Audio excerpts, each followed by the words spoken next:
Bienvenidos, en el video de hoy vamos a ver la representación matricial de los números complejos. A medida que avance el video, pues vamos a recordar algunos conceptos de los números complejos e imaginarios. Un número complejo es la suma de un número real y un número imaginario, donde i cuadrado es igual a -1 o lo que es lo mismo, i va a ser igual a la raíz cuadrada de -1, donde i pertenece a los números imaginarios que se notan de esta forma y b pertenece a los números reales. Esta es la representación habitual de los complejos en forma rectangular donde z va a ser igual a más bi.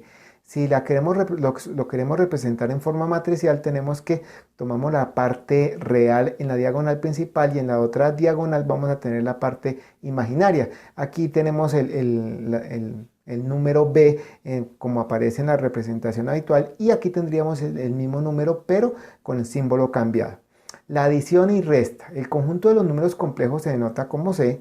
Un número real es un número complejo con parte imaginaria igual a 0. Bueno, eso es lo habitual que conocemos de los subconjuntos de los números. Ahora, aquí representamos un Z1 como es este número y un Z2 como este. Entonces la suma o la resta pues va a ser igual a la suma o la resta de estas partes reales e imaginarias. Lo mismo sucede con la representación matricial. Básicamente se reduce a sumar o restar matrices. Ahora, los números imaginarios y los números reales son subconjuntos de los números complejos, como observamos acá. Los reales están dentro del conjunto de los complejos, al igual que los imaginarios. Multiplicación. Aunque en algunos textos se escriben los complejos como a más y b, lo habitual es escribir en la forma a más b. Esto es, pues, digamos, a veces se ve de mejor forma porque pueden haber aquí funciones trigonométricas o algo así. Se podría confundir de pronto las letras con el ángulo como tal de la función trigonométrica. Aquí tenemos la representación rectangular habitual de cómo haríamos la multiplicación. A nivel matricial, pues lo que hacemos es una multiplicación de matrices.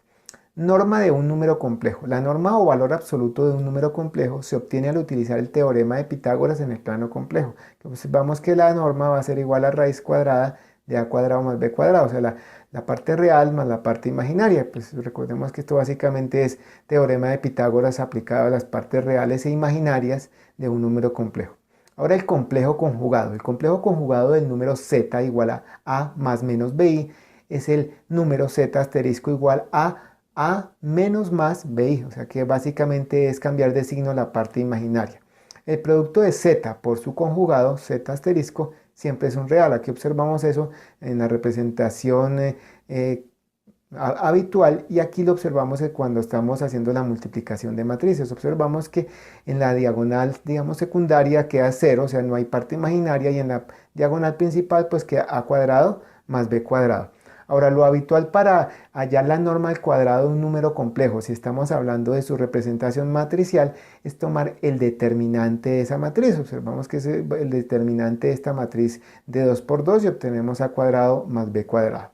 Ahora, la división de números complejos. Para hallar el cociente de dos números complejos, se multiplica el numerador y el denominador por el complejo conjugado del denominador. Recordemos que esto es en la representación rectangular habitual.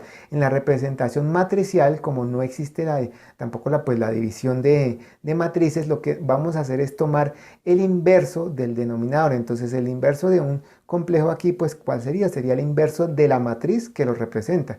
Entonces si nosotros vamos a hacer este cociente z1 sobre z2, lo que haríamos es multiplicar a z1 por la matriz inversa de z2, o sea, la del denominador. Aquí vemos un ejemplo numérico, tenemos z1 con este valor z2, entonces z1 sobre z2 va a ser igual a este z1 en su forma matricial multiplicado por la inversa, o sea, la matriz inversa de la representación de este complejo, y obtenemos este resultado.